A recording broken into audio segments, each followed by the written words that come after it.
Good morning, Flosstube. My name is Laura, and I'd like to welcome you to Stitching by the Shore, and welcome to day 4 of Flossmas.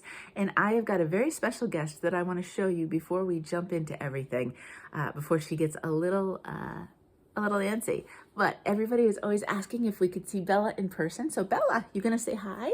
Is Bella gonna say hi? You say hi? Want to see this?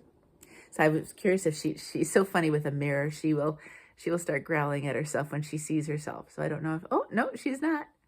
So Bella, you gonna say hi to everybody? Say, happy Flossmas. She just got a haircut, so she's nice. Oh, she just wants to settle in.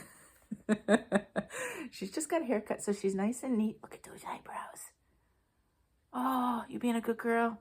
All right, I'm gonna hand her off, but hopefully maybe later on in December, you might see another visit from her. All right, say bye-bye, Bella. Say happy stitching. All right, so hand her off. Okay, let's go to the stitching part now. I've got 2 things to show you today. I have got my stitching, my regular stitching, and then I have got my full finish. So just as a reminder, for my daily stitching, I am doing the Festive Mandala from Thread the Needle Designs, and each day I am a day behind. So it comes in, so day 4 has already come, and I'll stitch day 4 and you'll see it tomorrow. So this is up to day 3 stitching. So let me show you all the way with the fabric. And then I'm gonna bring this closer. And look at that, isn't that beautiful? I have to say, I'm really enjoying the non-traditional colors of this piece. I have plenty of pieces that have the traditional colors, and so it's been really fun to bring this one out and just do a color that isn't, something that you would normally see on the holiday stitching. So yesterday, our stitching was these 4 blocks and then the outline around those. It's been coming in. Yesterday was probably the biggest at about, I can't remember the exact stitch count. It was low 200s. But very easy, because once you had the outline, all you have to do is fill in. So even though it was a larger number, I believe the day before was low 100s, but it still went pretty quickly. So I did enjoy that.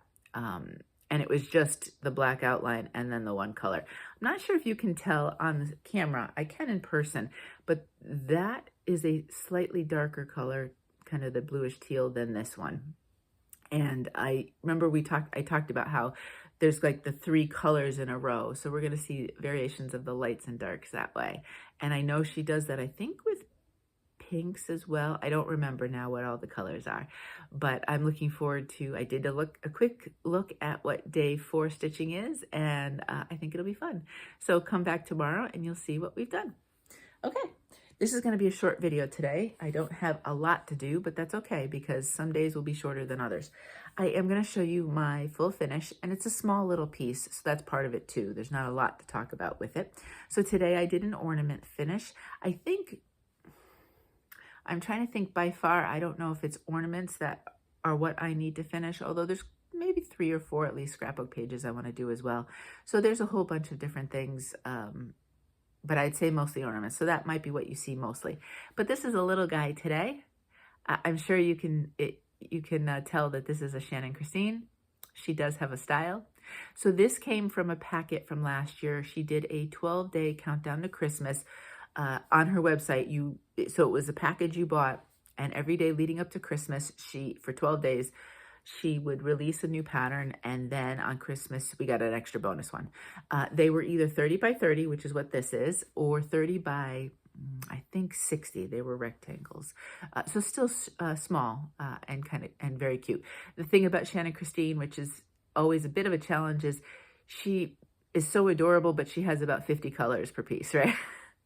I know I'm exaggerating here. There's probably 15, though, different colors in this little guy. So it does take a little bit of extra time, because you're doing quite a bit of stopping and starting. I could almost see having a couple going at once, and then you could have like the color, whatever color it is, and work on them all in tandem. Now, Shannon Christine is doing a countdown this year. I believe it's 24 patterns. I have not bought that one yet. I haven't decided if I will or not. I still have ones from this one, and I'll look and see. I'm pretty sure she left for several months after the holidays last year, she had left this one up open to buy, and you obviously just got them all at once. But so I think she will do the same thing with the other one. So if I see some of the stuff coming out of it and I really like it, then I may change my mind and get it. But I just want to make sure I would stitch enough of them. But super cute.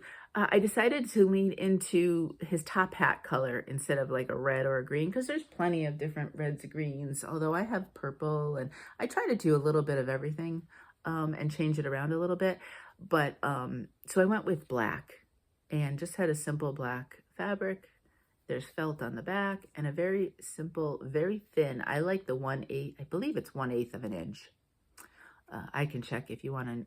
Oh, I don't know if that one has a tag, but I do like those really super, super skinny tags for ribbons for my small pieces. Even twine works well too. So, and you know, I keep them very simple so that they're just on the tree. All you see pretty much is the stitching. So this one will probably go on my small tabletop tree. I think I have space for it. And then we'll just have to wait for some. I have bigger ones. I have some prairie schoolers I have to fully finish. And they would definitely go on the bigger tree. I was going to do them all one way, and then I decided, no, I want variety. So I want to change it up a little bit, which means it's a little bit more thinking. So I was thinking about it. I showed Bella. Now, my original plan was to show Bella at the end, because then it would go with the question I was just going to ask you. But I ended up hitting end on the video when I went to try to start it again after pausing it. That was silly on my part. So I said, you know what? Well, I had her in my arms. I would just start the video with her instead of ending it. But I was going to ask, so do you have a little friend that is celebrating with you on the holidays? Do you have any pets that stitch with you or anything like that?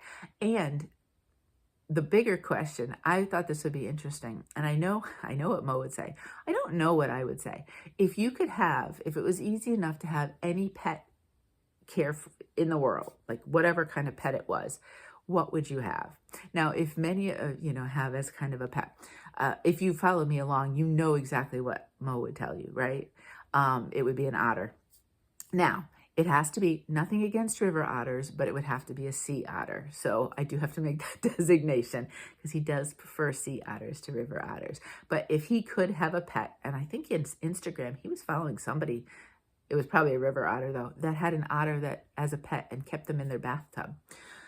We're not doing that. I told him, nope, not doing it. But I know that's what his choice would be. I don't know what mine be. What would yours be? If you could have any pet in the world, and let's make it real, not imaginary, you know, otherwise we could do dragons and all that kind of stuff, or unicorns, but let's keep it real. An animal that does exist, what would you have as your pet? And that doesn't exclude what you may currently have. You can have all of the current pets you already own. This would be something that is not something that, you know, necessarily is easy to have. All right, that's it for today, my friends. I am off to stitch day 4, and we will see you tomorrow. Happy stitching.